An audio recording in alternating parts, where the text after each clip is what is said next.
Fnaf Plushie is back with another video. So, as some of you might know, there was the newest Fnaf book called Somniphobia. I'm sorry if I don't pronounce it correctly. It was released on this date.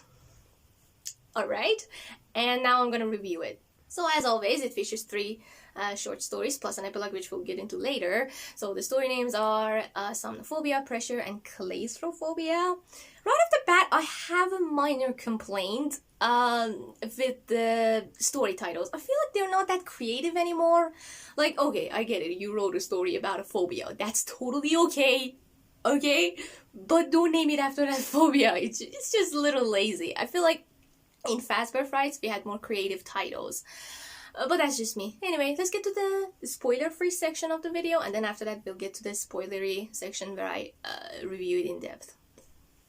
So before we get into it, again, as always, these are my opinions. You might disagree with me, and that's totally okay. That's just how people are, different opinions. So now let's get into it. The book starts with the first story, Somniphobia, which is, in my opinion, the best story in this book. It starts out very strongly. It also has a very interesting concept. I was really into it. I was like, oh, that's really interesting. That's like very cool concept, you know. I can't say it because that will be spoilers, but yeah, it's really cool. There's a minor issue I have with a little part of this story. It doesn't count as spoilers. So there's a part where it said that Glamrock Chica and Freddy are walking around without giving us any detail as to who these characters might be. I know a lot of the people that read these books are familiar with the characters, but there might be a few people that don't know FNAF, they don't know who Glamrock Chica is. At least say that Glamrock Chica, the chicken animatronic, or Freddy, the bear, walked around. You don't need to go into detail. Just say that and that will be enough. So that was just a minor complaint. Then we get to the second story, Pressure. This one was disappointing. It didn't need to be as elongated as it was. It could have just been much shorter, especially at the beginning, so they could focus on more important stuff. Because they introduced a character that is like, oh, very strange. I can't go into spoilers or something.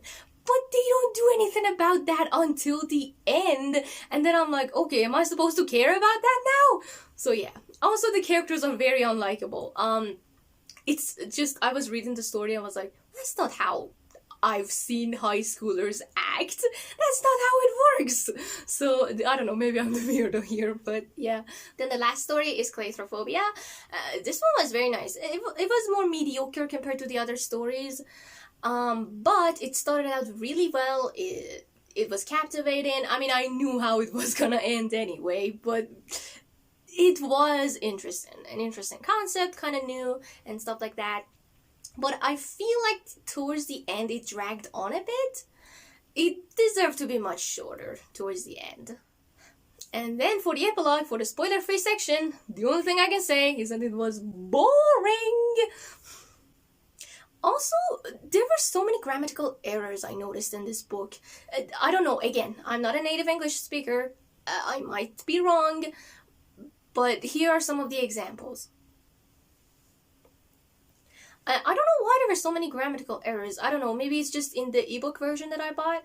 Maybe in paperback it's different, but I don't think so because they're the same books. I have no idea. So yeah, without further ado, let's get to the spoiler section now. Now, for the spoilery version, I have a character that was in the book. So yeah, here we go, there's Ballora. Anyway.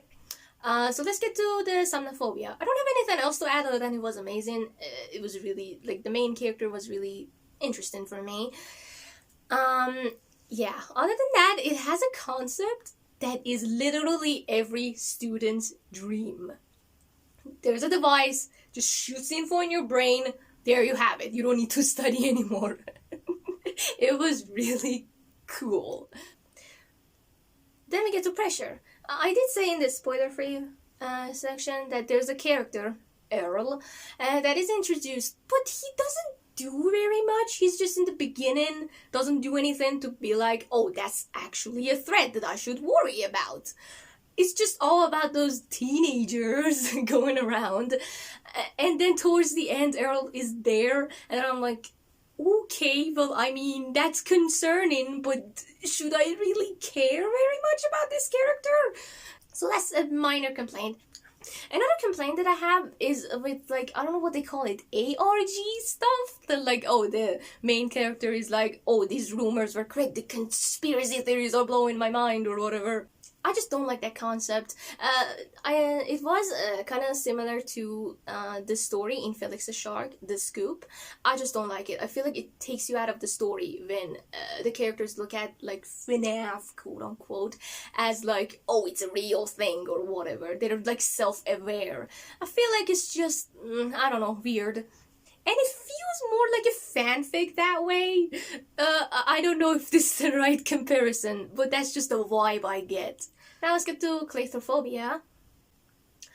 This one, in comparison to Haps, which kind of had the same thing going on, kind of, with the pipes and whatnot, was written in a better way. I had an easier time imagining things in my head compared to Haps. Also, the first few pages didn't really do anything. There were just a few kids being like, oh, Balora's fitness and whatever is closed or something. That's strange. It would have been much better if it had just started from the 5 months earlier part. And that wouldn't have changed anything. I mean, okay, they brought back the thing from under construction. That, oh, it's that AR booth that is blowing up or whatever. I get it, but you didn't need to. There was no need. So, that's just another minor complaint. And oh boy, the epilogue. It's so dang boring. There's just so many characters, like 8, I believe, characters that I'm supposed to care about? How am I supposed to do that? So they just break into a place and they're going to one place to... So they just break into a place, they walk from this place to another, nothing happens until 2 characters die. I don't care, but that's much better. The world is much better off without them. Sorry, Ballora. Yeah, I don't care. 'Cause there are so many characters. For example, Silver Eyes kind of did the same thing with a lot of characters, but that book was a novel. You know what I mean? The epilogues are just a few pages, like 20 pages or something. That's not enough to develop a character to a point where they're interesting. And for Silver Eyes, they had a connection to, like, Freddy's. But for the epilogue, these characters are just like, oh, we're gonna break into a place, I don't know, whatever. They don't really have a motivation to go on. They're just there to explore, and there's not really enough reason for me to care about them. So that's all I have to say. Leave a comment and tell me what you thought about this book, and which one was your favorite, because I'm interested. And yeah, when the next book comes out, I think it's 3 weeks or so, I will review it definitely. So yeah, see you in the next video.